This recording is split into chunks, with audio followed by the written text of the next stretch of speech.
Good morning, I'm Jessica Dakin. As Jenna said, I'm from Growth Operators. I am an HR person. How many HR people are in the room today? Yeah, so I'm in good company. That's wonderful. I've been doing HR for over 20 years, leading HR teams. I joined Growth Operators in the fall of 2017 to start our HR practice. Before that, it was accounting and finance only, and then started the HR practice, and now we offer both of those services to companies. We typically work with middle market clients to do things in what I kind of refer to as 3 buckets. So we do interim work, we do fractional ongoing work, and project work. And if you're interested in learning more about what we do, I'd be happy to chat with you during one of the breaks or afterwards. And I have some handouts over on the table there too, if you want to take one with you. So I'm delighted to be here to talk to you today. We do everything from HR admin work to CHRO and accountant to CFO. I'm seeing what else I might have missed over here. I think that's about it on that. What I want to talk to you about today is leveraging benefits to recruit and retain. John did a great job of framing this up. It's a competitive space right now for candidates and in terms of retaining our employees. And so how do we leverage benefits to recruit and retain?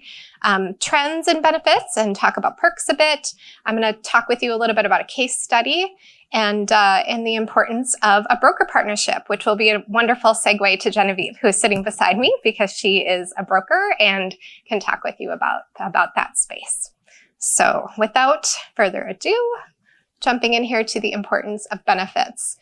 When we think about how important benefits are to candidates, I'm just curious, let's use the little thingies on your table, the green and red. We'll get warmed up with that kind of activity. So if you were searching for a job today, would benefits be in the top 3, of things that you would be thinking about and concerned about? Would benefits be in the top 3? If it's yes, give me a green thumbs up. Oh my gosh, it's almost everyone in the room. Yeah, so it's no surprise to us that benefits are super important to candidates when they're job searching. We know that intuitively. Benefits are super expensive for us and our families, and so it's a big part of your total compensation package. Benefits are there, compensation, of course, work-life balance, culture, career and skill development. And, it can vary a bit by generation, right? And kind of what's going on with your personal circumstances. But generally speaking, benefits are super important.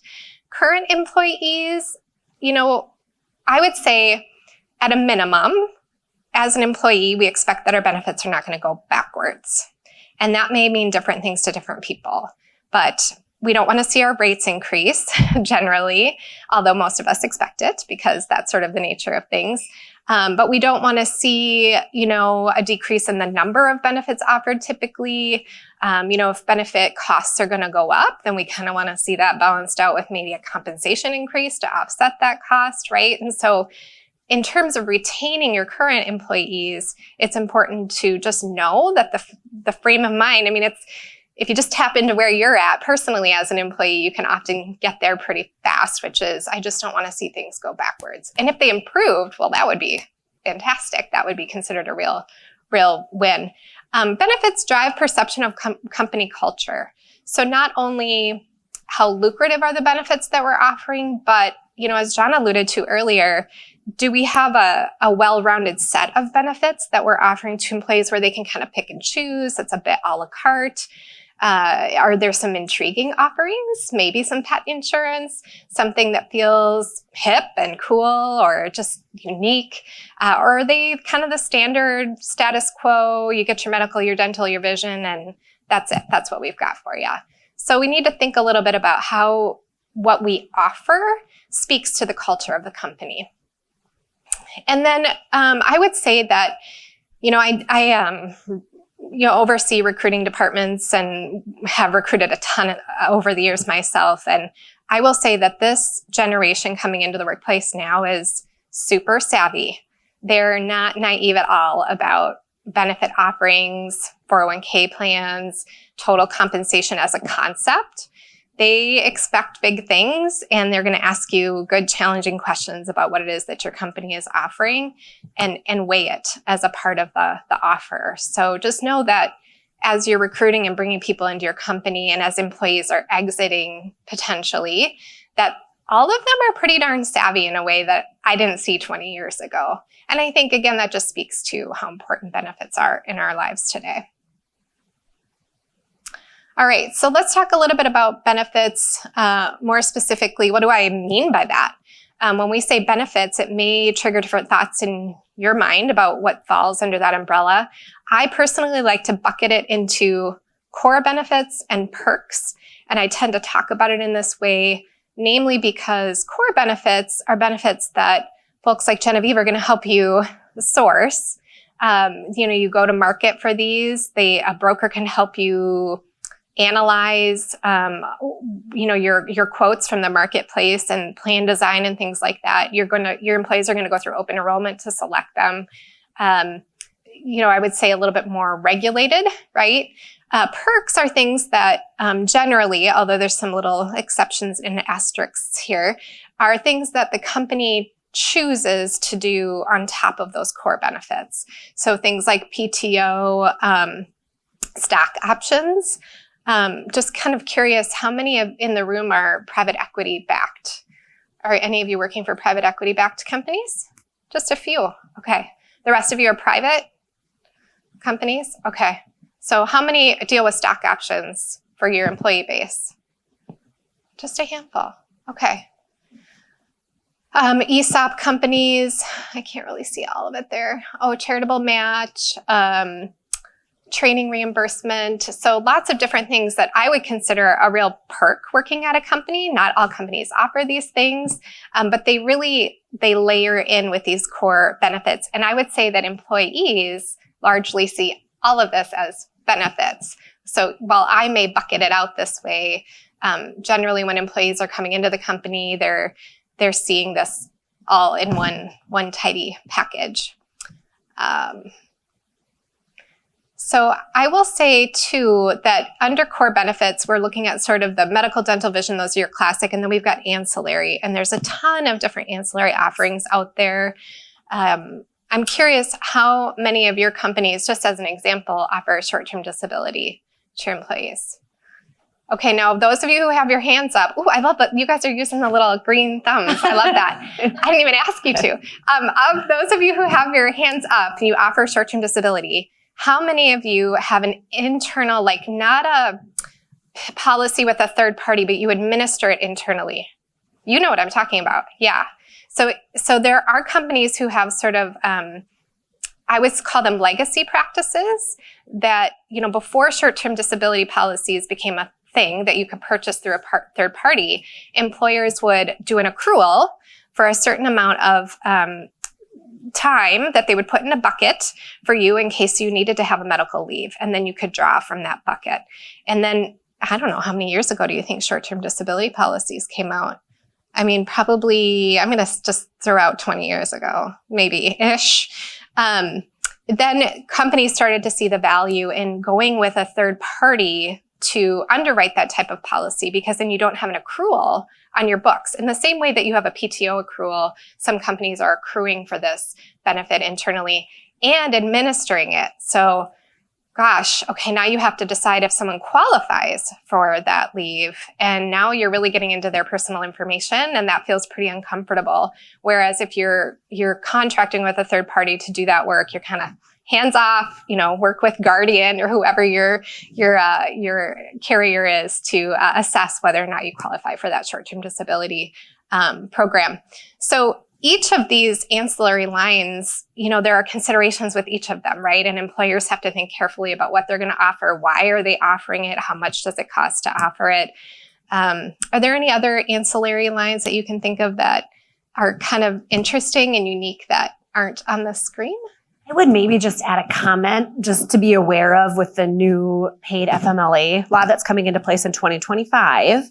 So part of that legislation says that if you have this employer paid short and long-term disability, which it looks like most of you do, which is good, there's going to be some sort of a rider that you can add to that to help piggyback on that new law that's coming into place. So something to be aware of.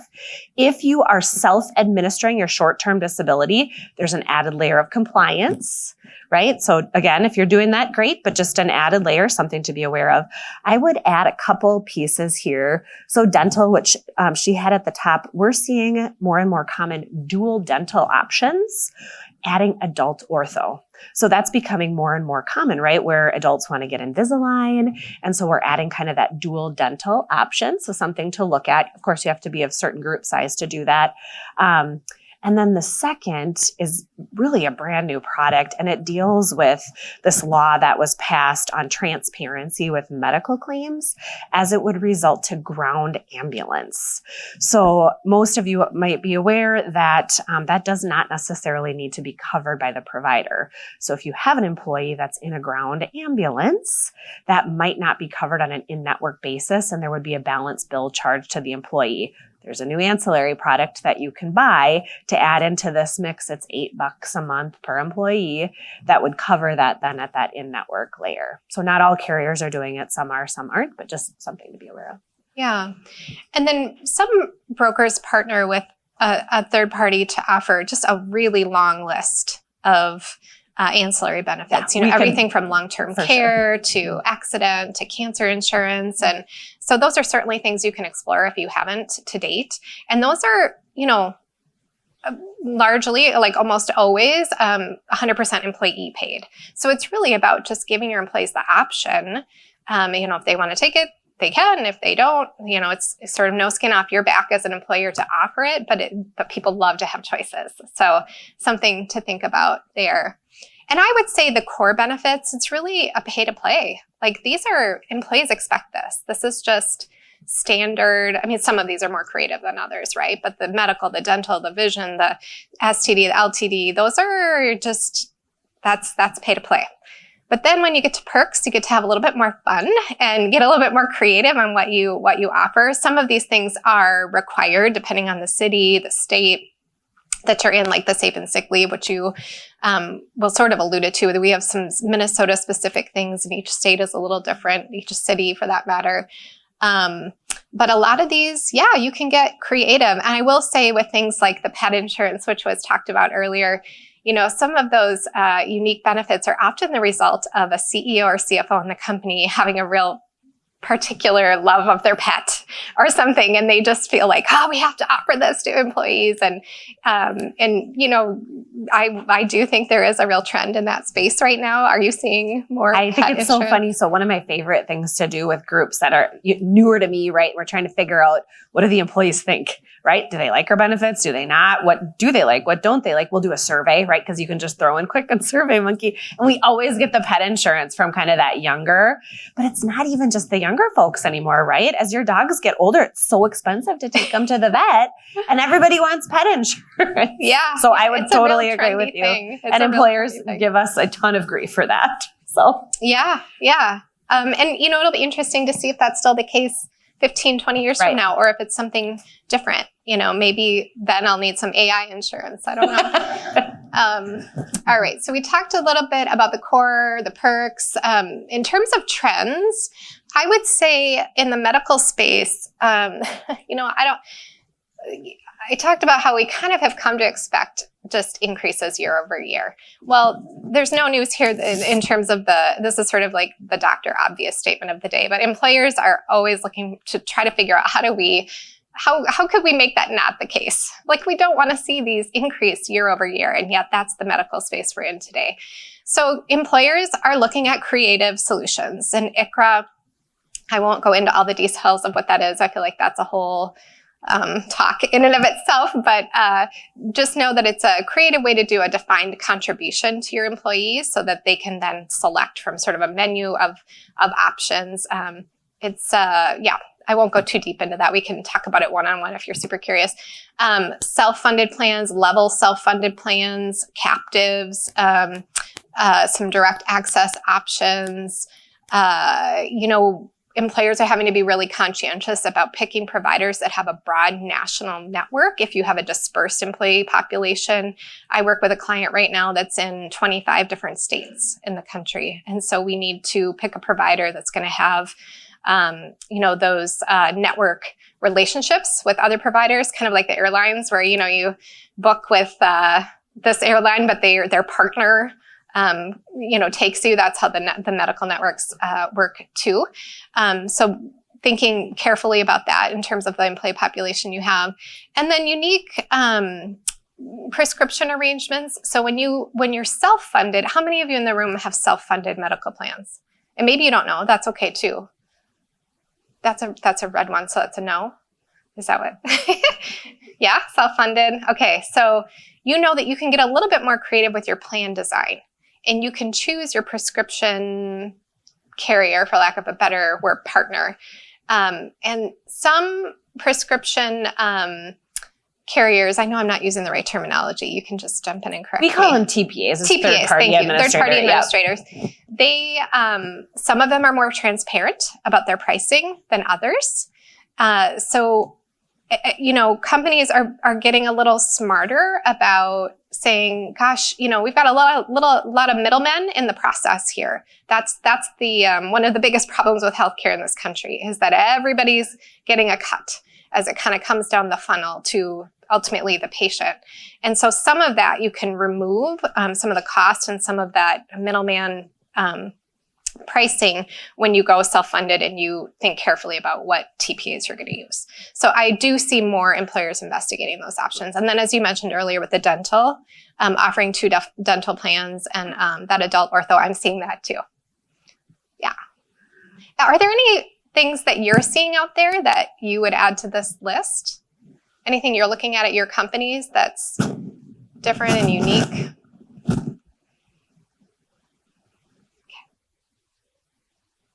And then in terms of perks, with a dispersed employee population, which I'm seeing more and more of, we see some home office setup money, that monthly Wi-Fi and cell phone reimbursement, the week off between Christmas and New Year's, that's become pretty popular.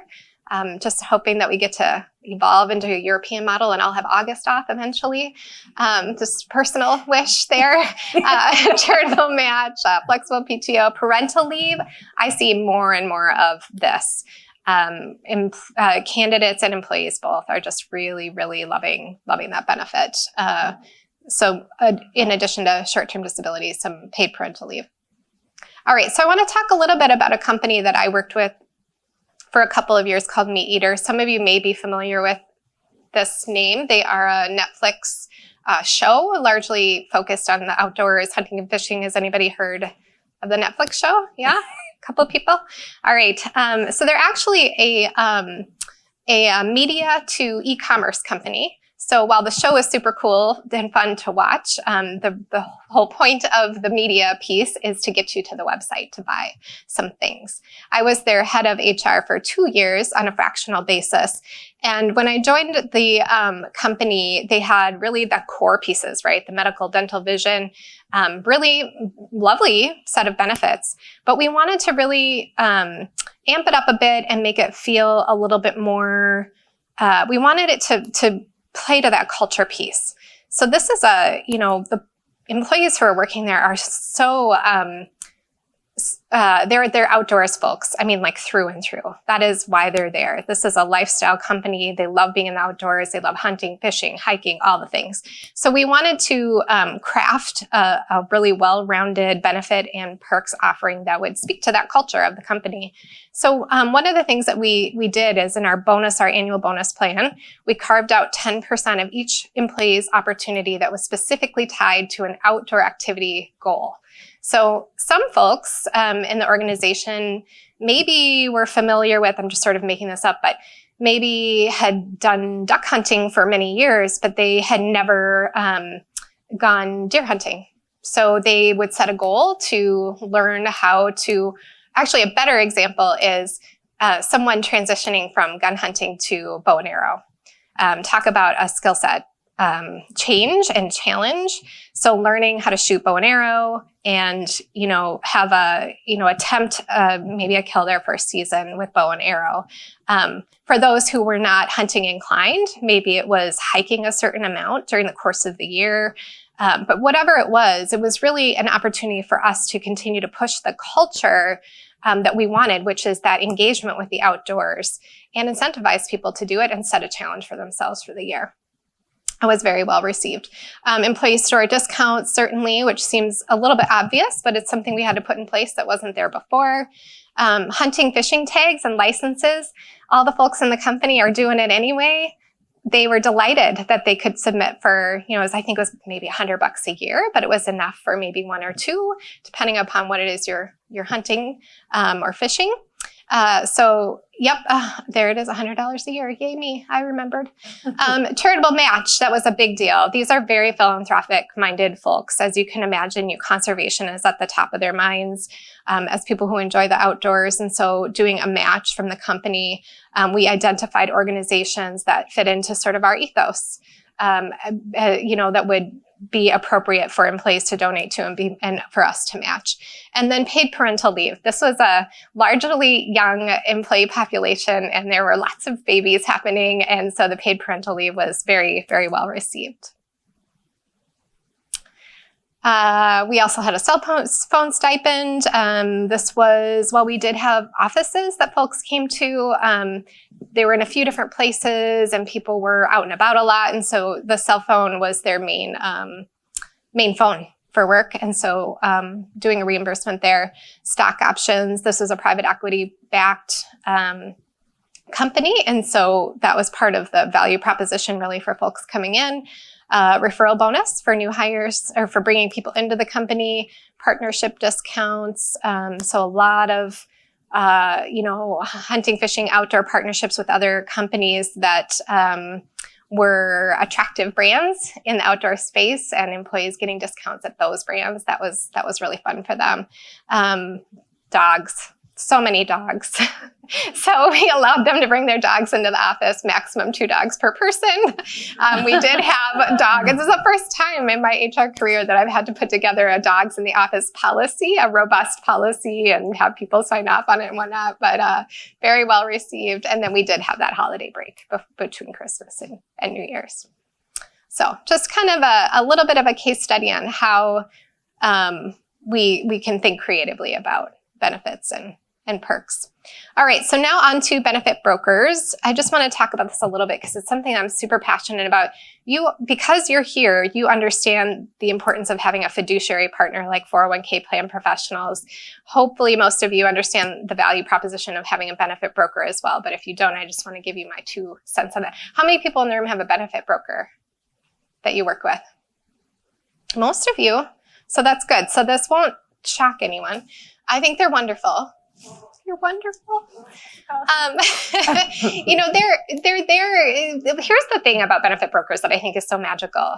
You don't pay them cash. Like they do all this work, and their fees are built in with the carriers that you choose. But on the surface, there's no cash outlay for you as a company. So why wouldn't you do this? They're experts in their space. They help you navigate a very complex, environment. And can help you through the whole thing. So I don't know why people don't use them, but I come across it all the time. So the other thing I love is all the data. So they're able to gather data, present it to you, analyze it with you, help you decide what to offer employees within your budget. They also help you do the benefit implementation, get you through open enrollment, resolving any employee issues that come up along the way. As I mentioned, that's how they get paid. So not direct cash. So there are a lot of brokers out there. My advice to you in selecting your broker is to be picky because you will work closely with them. And life's too short to work with people you don't like. So you should like your broker, and they should be proactive in scheduling meetings with you throughout the year. When you ask them questions, they should have a wealth of information to share with you. It shouldn't be just yes, no, or, sort of dismissive, right? So those are some of my red flag watch out areas for you. There should be some bells and whistles they can offer you. Maybe it's a platform for employee open enrollment. Maybe it's data, as I said earlier, some good analysis and benchmarking. And you can talk a little bit about this too, like what all, there are some brokers that offer an HR hotline or legal counsel. And it depends what size your company is too, and what kind of broker you maybe want to work with. I think most of you are maybe in the small to middle market size. And, if you have a smaller brokerage that's able to give you one-on-one, I think that's really important. Some of the really big brokerage houses are great for really large plans, but they're maybe not so great for small groups. So that's just something to think about too. All right. I think I've covered all of these things, so I will leave it there. I don't know even how we're doing on time, but I'm excited to turn it over to you and hear what you have to say.